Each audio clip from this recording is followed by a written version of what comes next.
Jamal Khan was the employee to whom Muhammad Khan gave Rayhana's paperwork for processing. His first assignment was to get passports for Rayhana and her daughter.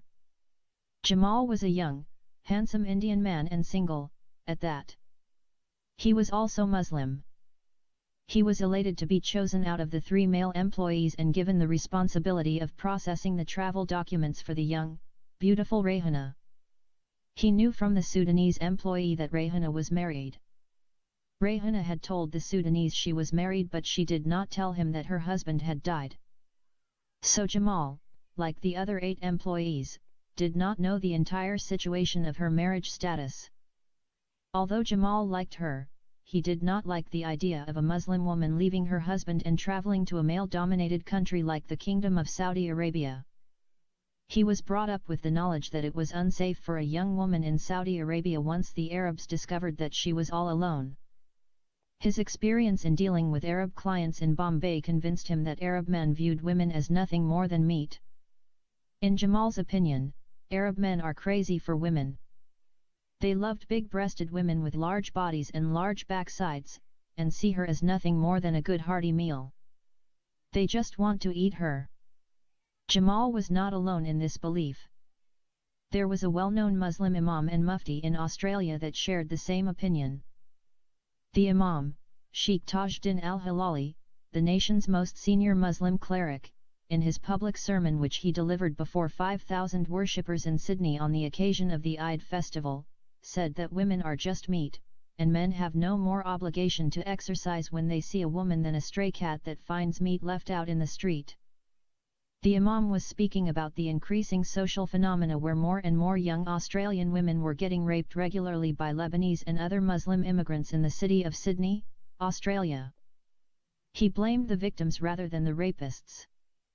According to him, the Australian women readily walk the streets without covering their bodies and without wearing niqabs. The Muslim men see them as exposed meat and that's why they are raped. In order to justify this theory, he gave the example of a starving cat that finds a morsel of meat in the garbage or on the streets and ravishes it. For him, the cat is not to blame because the person should not have left raw meat out on the street. So this person is to blame for leaving fresh meat out on the street. He concludes that the rapist should not be blamed but that the victim who leaves her body uncovered is at fault. What an evil, atrocious thing for a religious leader to say. He should be locked up for life for his wicked teachings, or kicked out and deported back to the Muslim country where he came from.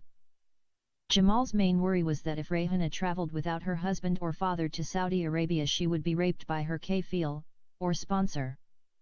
Jamal Khan did not wait for long before he began to discuss these pent-up, serious issues with Rayhana. He talked with her about these things while they were travelling together in a taxi to the Worli passport office. Rayhana informed him that her husband passed away recently and her father was too old to accompany her on such a long trip. Besides that, her father was the only one among her 4 old relatives that could take care of her 5 sons while she was away. This made Jamal feel both happy and sad. He was glad to know that Rayhana was a single mom.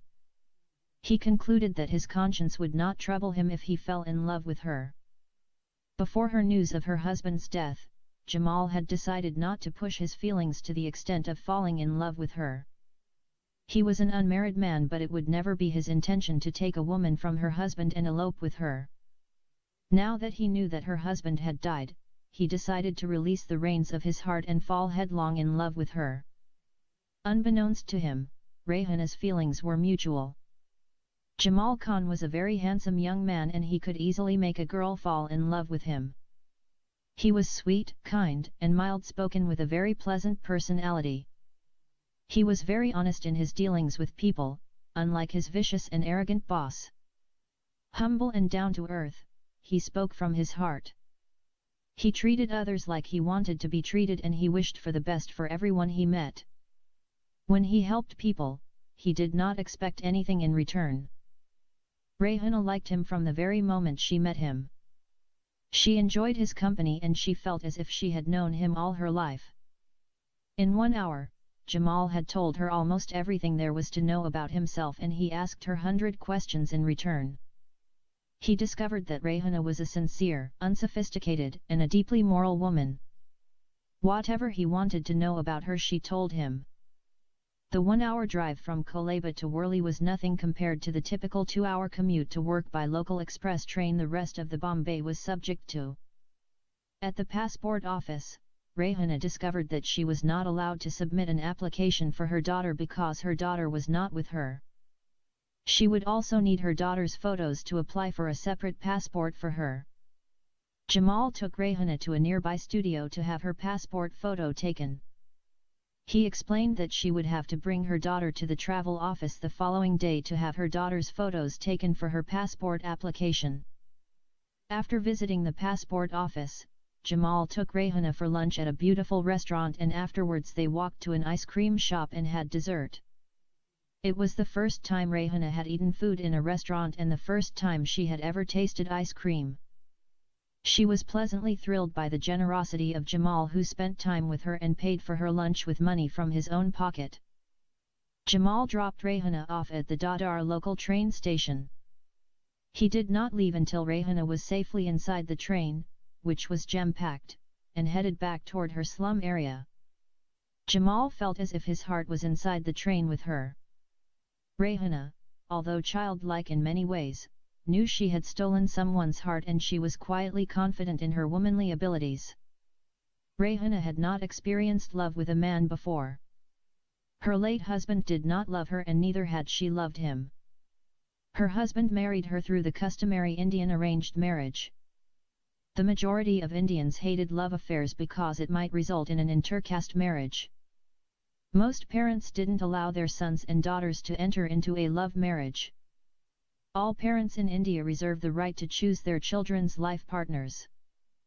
Within the religious communities, Muslims did not like their daughters marrying Hindu boys and Hindus did not like their sons and daughters marrying non-Hindus, Christians did not like to marry Hindus or Muslims and Buddhists did not like mixed marriages between Hindus and Muslims. Hindus themselves did not like intercaste marriages, etc. To avoid these intermarriage alliances, parents would simply choose and do away with an uncomfortable social scandal. Wherefore, in big cities like Bombay, Calcutta, Madras, Bangalore, and New Delhi where there are many foreigners and international media influence, many young people rebel against the traditional arranged marriage system. In high schools and universities, boys and girls mingled during their school sessions and some would fall in love with their classmates from different religious backgrounds or castes. Love affairs are socially and religiously unacceptable and often led to terrible consequences. Many Muslim girls were killed by their parents the moment it was apparent that they were with child, a result of a liaison with their Hindu boyfriends. Christian girls eloped to other cities with their Muslim lovers and lived together without the benefit of marriage. Hindu girls took their own lives by committing suicide when their parents did not allow them to marry their lovers from other castes. Before the Indian government changed the marriage laws, there was no other recourse for young lovers. To stop such crimes against young innocent lovers, the government of India introduced court marriages as an alternative to the traditional religious marriage ceremony.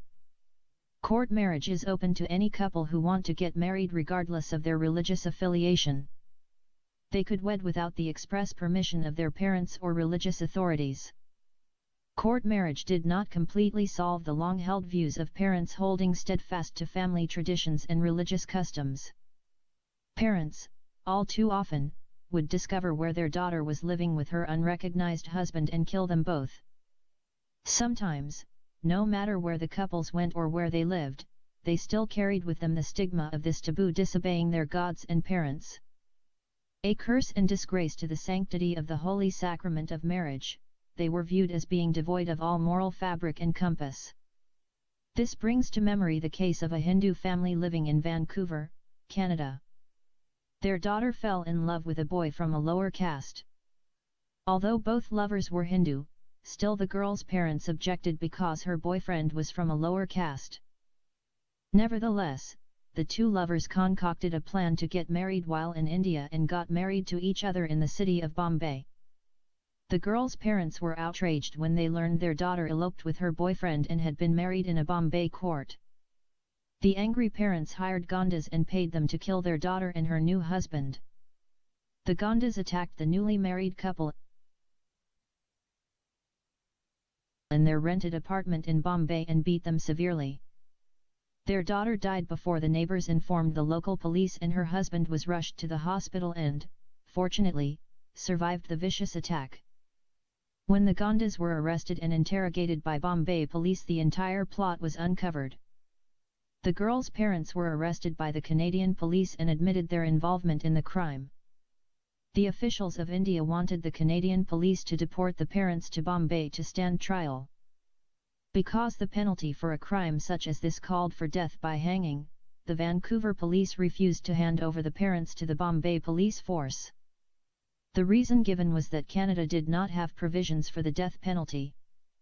In the case of Rehana and Jamal, there would be no problem if they decided to get married because both of them were Sunni Muslims. As a point of interest, Sunni and Shiite Muslims do not form marriage bonds because they hate each other to the point of death. To date, hundreds of Shiite Muslims in Iraq are killed within their mosque walls by Sunni suicide bombers.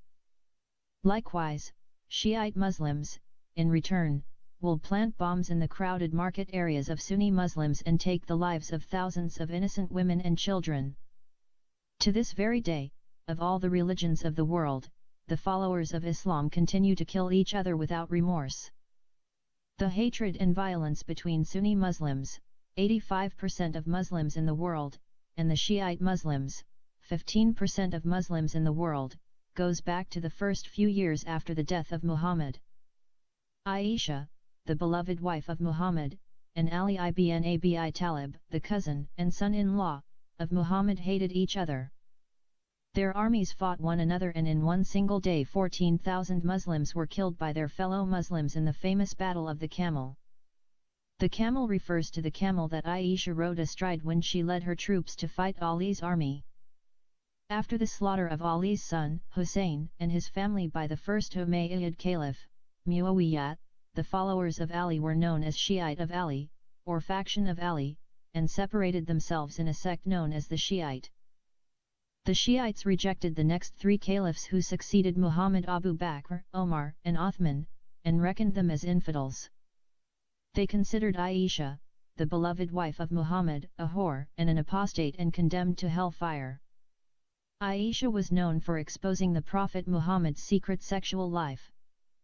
In her hadiths she spoke openly about how he used to do sex with her when she was a child and even while she was menstruating, which is a Muslim taboo.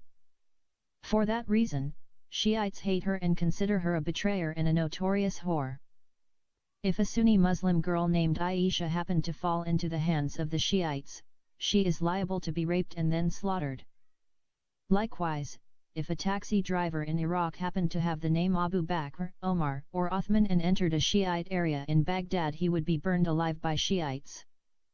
The Sunni Muslims don't mind returning the evil in an even greater magnitude toward the Shiite Muslims anywhere within their arena, and the cycle of violence continues even today. The following day, Rehana Khan brought her cute, 7-year-old daughter, Ifat, along with her. Before Rehana and her daughter arrived at the office, the other 8 employees noticed something different about Jamal's behavior and the way he was dressed. It was as if he had won the lottery, or something extraordinary had happened in his life and turned this mild-mannered Clark Kent into Superman overnight. He was changed from an ordinary hard-working and struggling young Indian boy to the happiest man in the world. His clothes were spiffy and he was joyfully chatting and joking around with everyone in the office. But there was nothing in that travel agency to make anyone happy. The wages were minuscule, the boss was best friends with the devil, and the workload was beyond anyone's capacity, not to mention the sexual harassment endured by the female employees in order to continue working in this sex-for-hire hellhole. There was nothing to be happy about, so the puzzled employees questioned Jamal's unwarranted happiness in what amounted to a legalized system of slave labor. For an unknown reason, females in India seem to be smarter than the males. In fact, India is the only country in the world where the women appear to have the upper hand and dominate the men.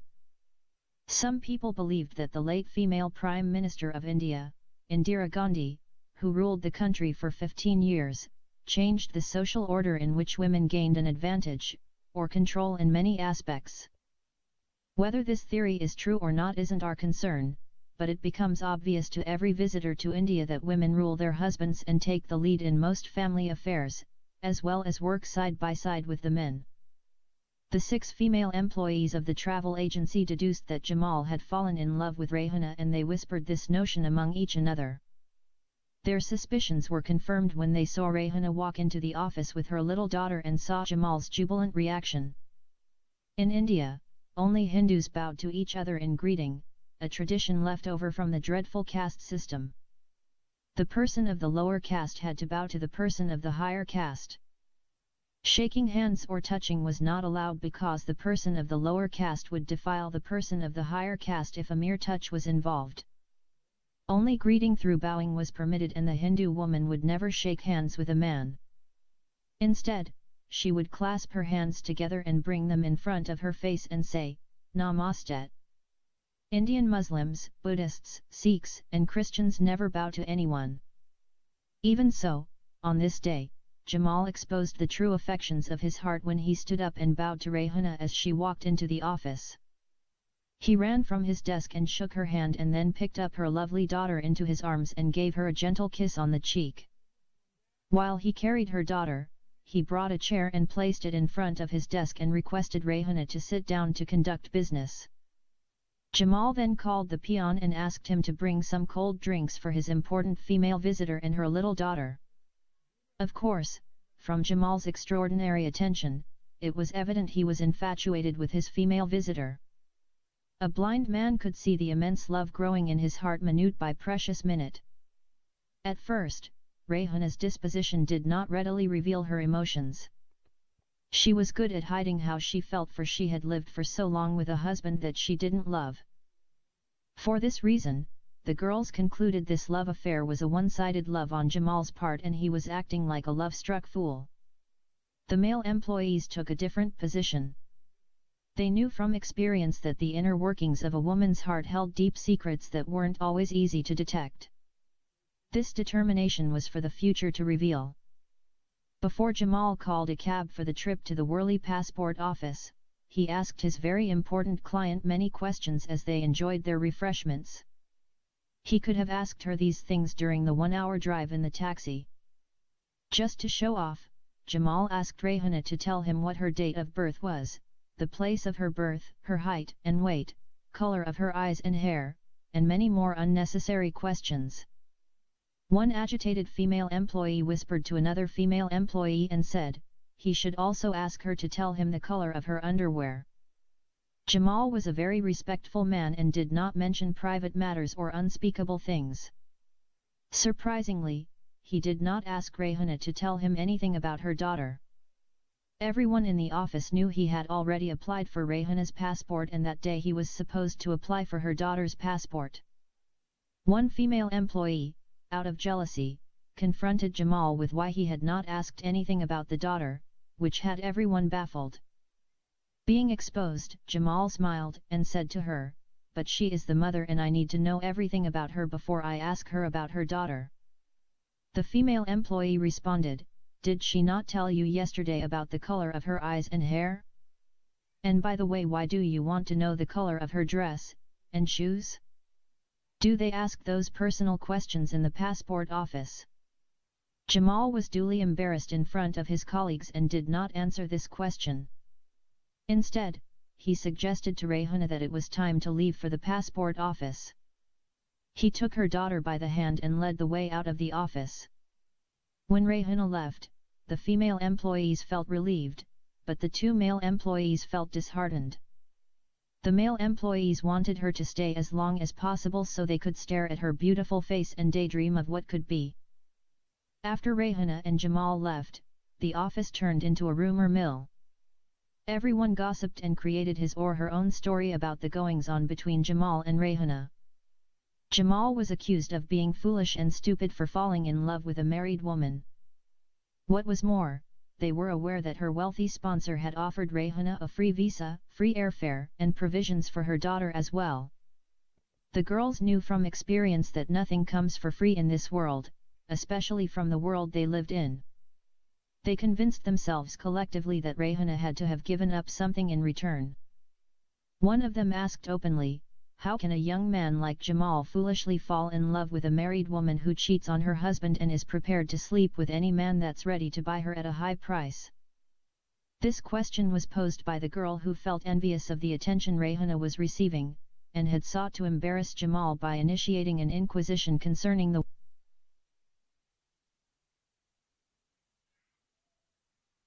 way he was conducting his job. "She is a bad woman, no doubt about it," responded another girl. "How can you be so sure that she is a bad woman when you haven't known her for more than 2 days?" asked the Sudanese boy. "I know a bad woman by looking at her eyes. This woman, from the time she walked into the office, did not take her eyes off Jamal's face, not for 1 second. I am sure that she enticed Jamal as she enticed that stupid Arab for a job and a free ride." "Hello, Taria," shouted a girl by the name of Ruxana, "you believe Jamal's version of the free visa and ticket story?"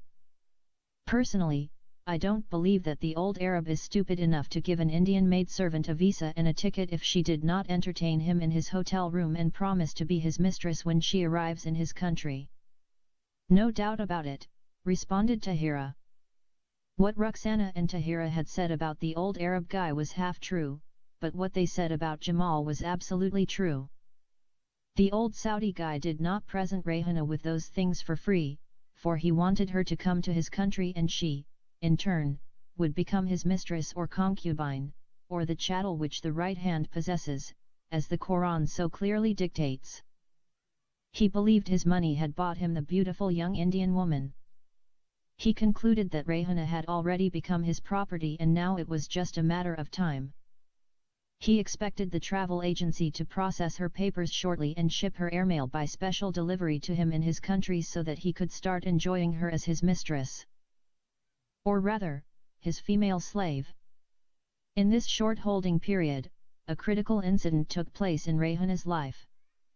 Ruxana had correctly observed that Rayhana could not keep her eyes off Jamal. She kept observing him from her station. She didn't seem to notice what others were saying. She did not even look at the other 2 young men who kept staring at her constantly. Rayhana was not a complicated person to understand. Although she kept her emotions deep inside, she was too naive to hide her love forever. As mentioned, she had never fallen in love with a man before, neither had she felt loved by any man, even her own father. It was a very sad and wretched life growing up living with her poor parents. For her to remember these heartbreaking details might spoil the seeds of love that had just sprouted in Rayhana's heart, making her smile inwardly for the first time in her life. Before she met Jamal, many rich men in the houses she had worked in wanted to have her, but none of them were willing to descend to her level and fall in love with her, or ask her to marry him. She was fortunate that none of her employers thus far had attempted to rape her. Rich men in Bombay do not ordinarily want to be involved in a crime such as rape, especially when the victim is a slum woman. Although a rich man definitely could buy his freedom by bribing the police, the victim's lawyer, the judge, and all parties involved, his name and reputation would be dragged through the mud once the media got wind of the scandal. For this reason, a rich man, or a man of a high caste, would think twice about raping a poor woman or girl from a low caste for fear of destroying his reputation and good standing in society. He would not want his family dishonored or smeared because of his reckless behavior. Now, he wouldn't mind soliciting a woman for sex to buy her body, but he would not force her to have sex with him. This self-imposed guideline is not because he fears the gods or the law, but his name, social status, and religious positioning is far more important to him than the former.